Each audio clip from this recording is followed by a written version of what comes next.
Hindi film industry में या यूं कहिए कि इंडियन फिल्म इंडस्ट्री में दिलीप कुमार साहब ने जो लेगेसी इस्टेब्लिश की है उसके बारे में क्या कहिए। ये न सिर्फ काबिल रश्क है बल्कि एक रिच सोर्स ऑफ इंस्पिरेशन भी है। दिलीप साहब ने अपने क्राफ्ट में वो बुलंदी हासिल की कि उनके बाद आने वाला हर कलाकार जो है वो उनका शैदाई हो गया, न सिर्फ हिंदी फिल्म इंडस्ट्री का बल्कि साउथ फिल्म इंडस्ट्री का भी।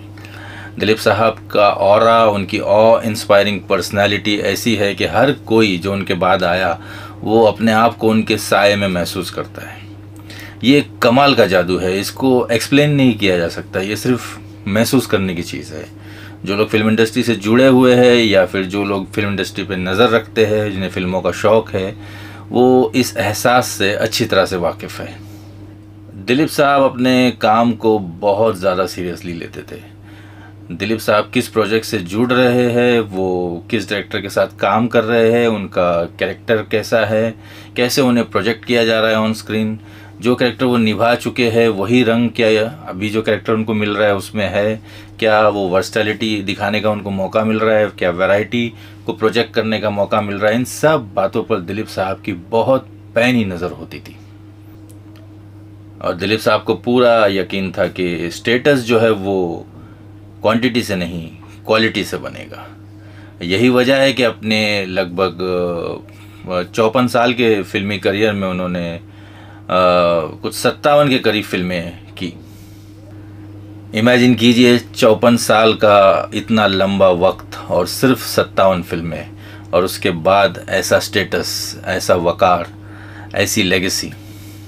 ये इतनी कम फिल्में करने के पीछे जो वजह है वो है सिलेक्टिविटी। सिलेक्टिविटी दिलीप साहब के करियर की हॉलमार्क रही है, ये दिलीप साहब ने खुद ही कहा था। जितनी तवज्जो वो अपने क्राफ्ट पर देते थे उससे उतनी ही तवज्जो वो अपने रोल के सिलेक्शन पर भी देते थे, और इसी सिलेक्टिविटी की वजह से दिलीप साहब ने कई फिल्में जो है वो छोड़ी।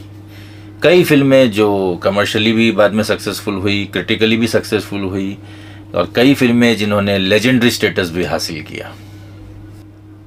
तो बात करते हैं उन फिल्मों की जिन्हें दिलीप साहब ने अपनी हाजिरी से महरूम रखा। इन फिल्मों में जो सबसे लेजेंडरी फिल्म है मेरे हिसाब से, जिसे दिलीप साहब ने छोड़ना ही नहीं चाहिए था, वो है गुरुदत्त साहब की फिल्म प्यासा। मेरा पूरा 100% यकीन है कि प्यासा में अगर दिलीप साहब होते तो प्यासा किसी और ही लेवल पर पहुंच जाती। गुरुदत्त साहब की एक्टिंग की लिमिटेड रेंज के वजह से वो फिल्म जिस लेवल पर रह गई, दिलीप साहब उसे उससे कई और दर्जा ऊंचा उठा सकते थे। दिलीप साहब ने जो वजह बताई फिल्म छोड़ने की वो ये कि ये कैरेक्टर देवदास के कैरेक्टर से बहुत मेल खाता था, तो उन्हें ऐसा लगा नहीं कि वो कुछ इसमें नयापन दे पाएंगे और कुछ वैरायटी दे पाएंगे, इसीलिए उन्होंने ये फिल्म छोड़ दी। इस फिल्म से जुड़े लोग कोई कुछ और वजह भी बताते हैं इस फिल्म को छोड़ने की। हकीकत क्या है खैर ये तो हम नहीं बता सकते, लेकिन ये बड़े ही अफसोस की बात है कि दिलीप साहब की हाज़िरी से गुरुदत्त साहब की प्यासा महरूम रह गई। दूसरी लेजेंडरी फिल्म जो दिलीप साहब ने नहीं छोड़नी चाहिए थी मगर उन्होंने छोड़ दी, वो है सर डेविड लीन की लॉरेंस ऑफ अरेबिया। इमेजिन करिए सर डेविड लीन जैसा डायरेक्टर, लॉरेंस ऑफ अरेबिया जैसा एपिक प्रोजेक्ट और एक main stream big budget Hollywood film में सेकंड लीड।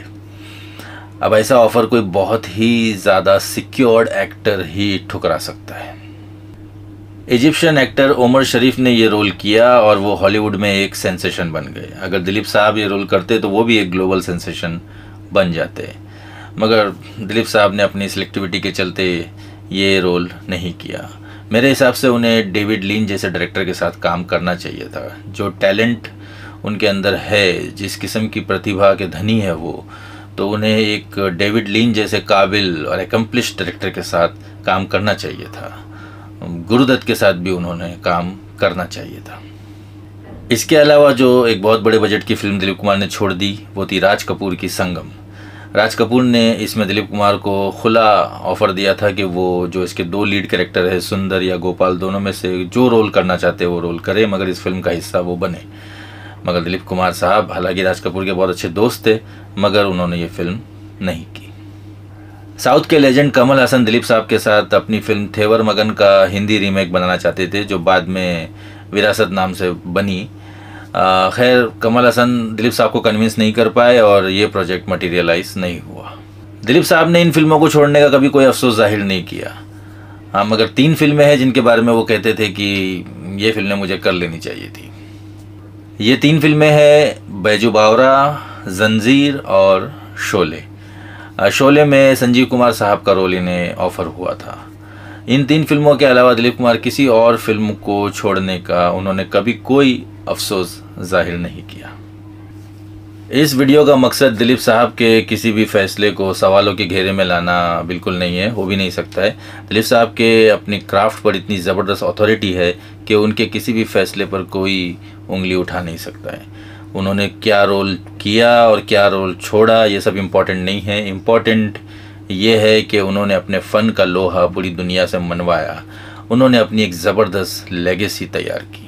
54 साल के फिल्मी करियर में सिर्फ 57 फिल्में करके उन्होंने अपने फ़न की ऐसी छाप छोड़ी है कि जिसे वक्त की गर्दिश भी हल्का नहीं कर सकती। ऐसे नायाब कलाकार का शाहकार कुदरत कई सदियों में एक बार करती है।